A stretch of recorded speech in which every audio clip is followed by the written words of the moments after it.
The Dream Demon. When Pa was 16, he and his family went camping at a park. It had a lake and there was a boat ramp, so they brought along their bass boat to do some fishing. It was a Friday and they got there closer to sundown since all the adults had to work. The family quickly pitched their tents and got a fire going. They ate and hung out for a bit, then took the boat out after 8 p.m. for some night fishing. The rest of the group remained at camp. After a 5-minute drive to the ramp, the 4 of them were on the water. It was around 11 p.m. when they were fishing closer to shore. Though it was night, the full moon provided a decent amount of light.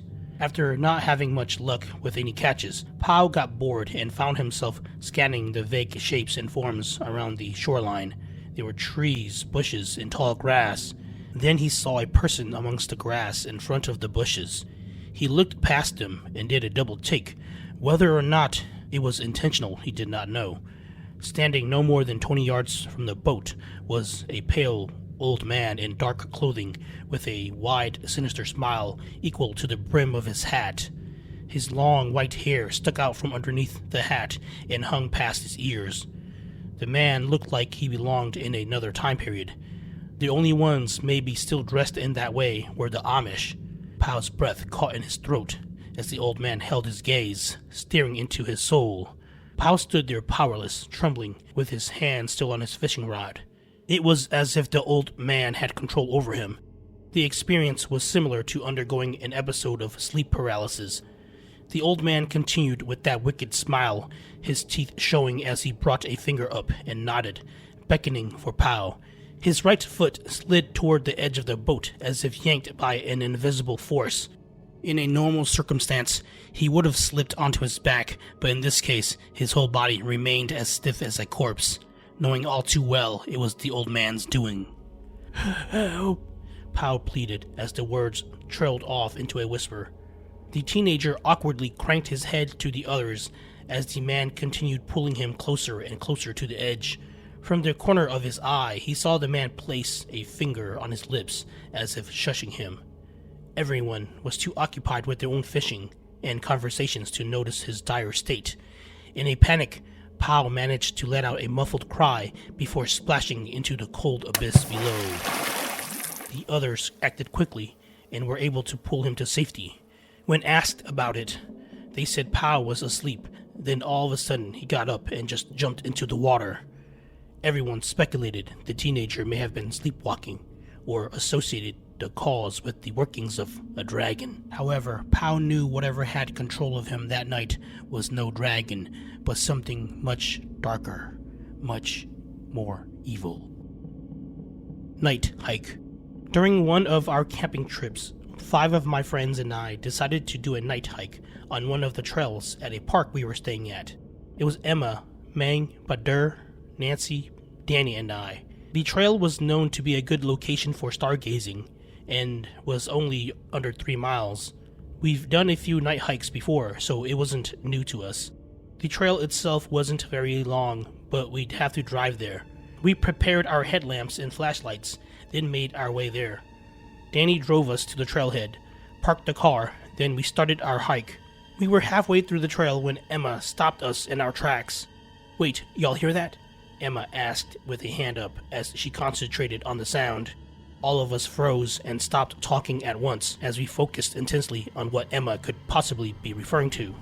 Sure enough, there was definitely something in the woods. Faint echoes of whisper surrounded us. What is that?" I whispered. "Shh," Emma said with a finger to her lips.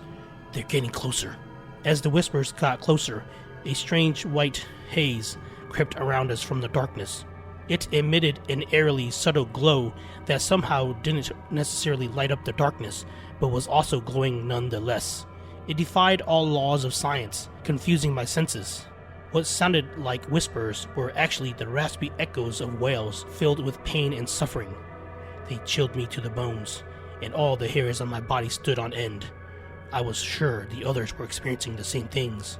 I trembled uncontrollably and swallowed hard, with my eyes wide, looking on in horror as the mist manifested itself one by one into the vague, transparent shapes of people. One of the girls shrieked at the sight of this strange phenomenon taking place before us, startling me. "Forget this, I'm out of here," Meng shouted, racing back the way we came. Meng was a big guy, so him running away first took me by surprise. But I can't even blame him. Everyone followed suit, pumping our legs and lungs as hard as possible, hoping to God they wouldn't give out. I didn't even bother to look back. We were sweating and panting uncontrollably by the time we reached the car. It was then we noticed someone was missing. "Nancy! Did anyone see Nancy?" Danny shouted, looking at each of us frantically. Nancy was Danny's younger sister, though they were only 2 years apart. There was a chorus of no's and sorries from everyone. I was bent over with my hands on my knees and shook my head as I was too exhausted to speak. "We've got to go back for her," Danny demanded. "We will. I know y'all are scared, but Nancy is our friend, and she needs us," Emma said, eyeing each of us. "I'm going with him. Anyone else coming?" I raised my hand. "I'll go too," Badur said.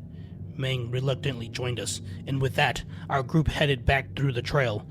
About 10 minutes later, we ran into Nancy. Danny ran over to hug his sister.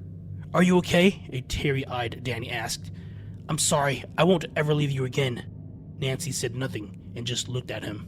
There was something off about her. For one, she was walking completely in the dark, even though she had her flashlight in her hand. When Danny embraced her, I was expecting some sort of emotional response, but her face remained expressionless. She was also unnaturally pale. When the others asked about what happened, she just stared at them blankly. It was almost as if she couldn't comprehend their questions. Everyone filed into the car when we got back to the parking lot. Danny was in the driver's seat and I sat shotgun. Just as Danny was about to start the car, his phone rang. "Why are you calling me? We're in the car together." Danny glanced up at the rear view mirror and froze. All the blood drained from his face. "What's up?" I asked, putting my seatbelt on. He didn't respond and just kept staring at the mirror, his eyes wide open. I glanced into the mirror and instantly regretted it at once. Looking back at us was a pale corpse of an unfamiliar woman. The matted long black hair on its head made its pale gray skin that much more noticeable.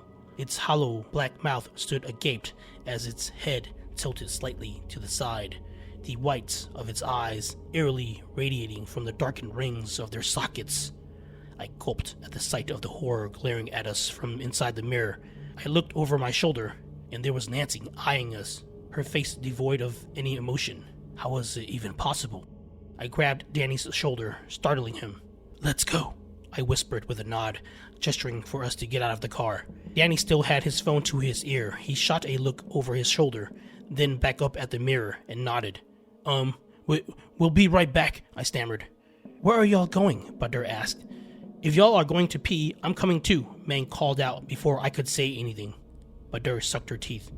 "Seriously, you too? If you gotta go, then you gotta go," replied Meng. Badur rolled her eyes. I ignored her and stepped out. While everyone was playing musical chairs to let Meng out of the car, I sent them a text message. It read, "Get out of the car now. Leave Nancy. Trust me, please." Danny and I walked away from the car with Meng following closely behind. Emma called almost immediately. The reception wasn't great, but I could still make out what she was saying. "What is going on?" she asked. "I'll explain later, but you have to get everyone out of the car. Everyone except Nancy. Please, I'm begging you," I pleaded. Emma sighed. "Fine. This better be good." Meng was already done with his business when Emma and Badur reached us. Danny was still on the phone with someone. "Don't cry, we're coming to get you now. I'm gonna put you on mute for a moment," he said. Danny and I took turns explaining to them about our terrifying experience. It turned out the person on the phone was the real Nancy. We all agreed those things we saw must have been ghosts or something. We raced back onto the trail for the third time. I started to wonder when the night would ever end. We eventually found Nancy. She was using the flashlight on her phone to light her way back to us. She was crying hysterically and had a few scrapes, but other than that, she was fine. The ghostly imposter had vanished by the time we got back to the car. That was the spookiest and longest night of my life. What about yours? That's it for this episode. Remember to like, comment, share, and subscribe. The link is in the description if you'd like to make any purchases from the Pocket Shop. Thanks for listening.